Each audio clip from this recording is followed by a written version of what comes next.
After almost a year and a half of waiting since the tease they called Ground Zeroes was distributed to the public, the long wait for Metal Gear Solid 5 has ended.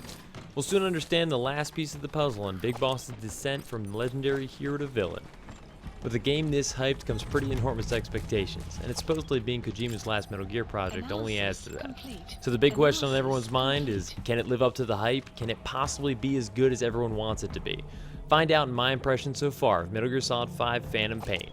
But spoiler alert, yes, it's awesome.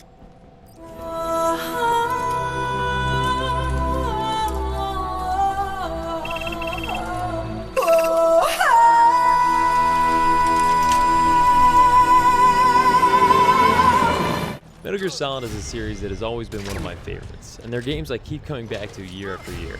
Each one had groundbreaking gameplay and visuals, and some of the most ridiculously complex story arcs of any game I've ever touched. A perfect blend of scientific and historical accuracy with the utterly absurd casually thrown in. The story of Solid Snake and Big Boss has always been an entertaining roller coaster that kept me hooked from start to finish. Each game is improved in some way upon those that came before. Is it possible that Kojima has done it again a fifth time? So far it seems like yes, somehow he has.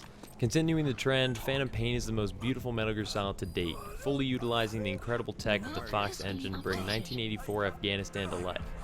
Probably. I don't really know what Afghanistan looked like in 1984.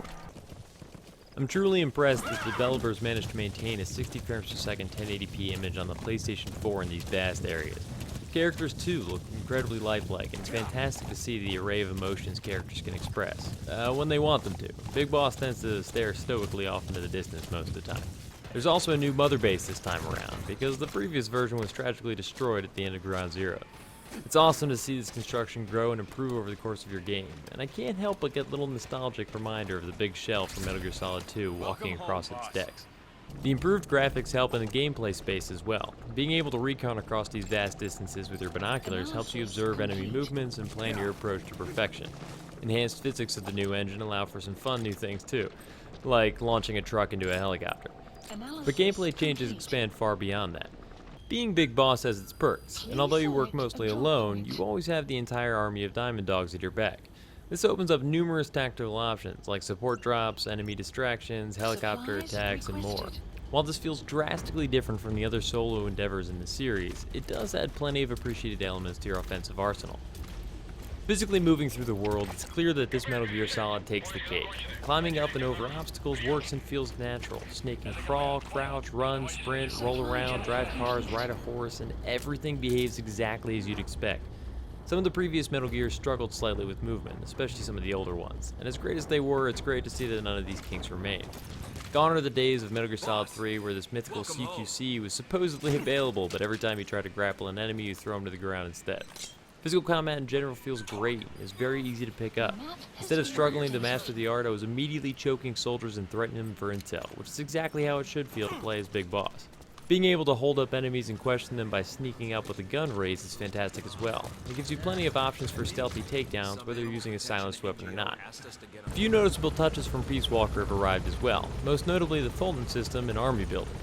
While this is a first for a console release, the PSP iterations of Metal Gear Solid both had a form of army building, where you would gather soldiers to perform various tasks, such as improve your medical team, R&D, etc. This is a crucial aspect to improving your resources in the field, as well as expanding Mother Base. The Fulton system makes this pretty easy, however, as any soldier who's subdued can be Fultoned out of the area if they're under open sky. It's a lot of fun, and as soon as you upgrade the binoculars to scan enemies for their stats, you're looking everywhere for special soldiers that will help you take care of those sheep you've been stealing. And man, will there be a lot of stuff to take, because the areas are massive. I'm pretty sure I won't be in Afghanistan forever, which is surprising because of just how large it is.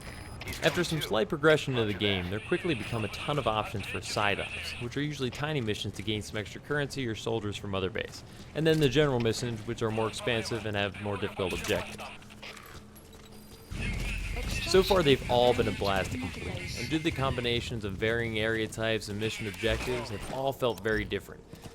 But this is where my only complaint with the game comes in. There's no doubt in my mind I'm going to love this game, and I can clearly see why it's getting such high praise. What's a struggle for me is how different it feels from my favorites, Metal Gear Solid 1, 2, 3, and 4.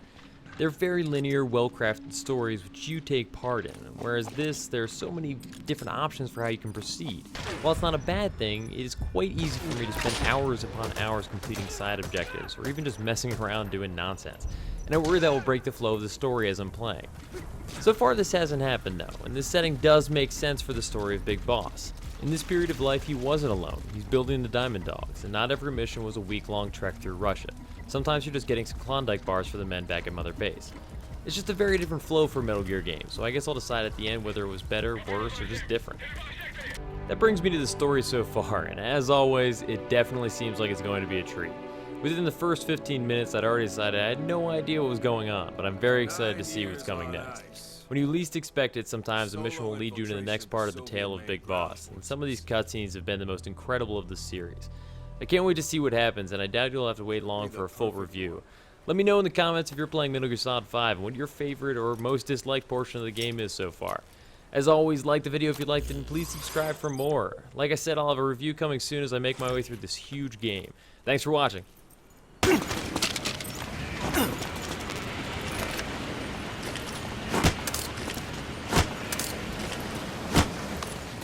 Thank you, boss.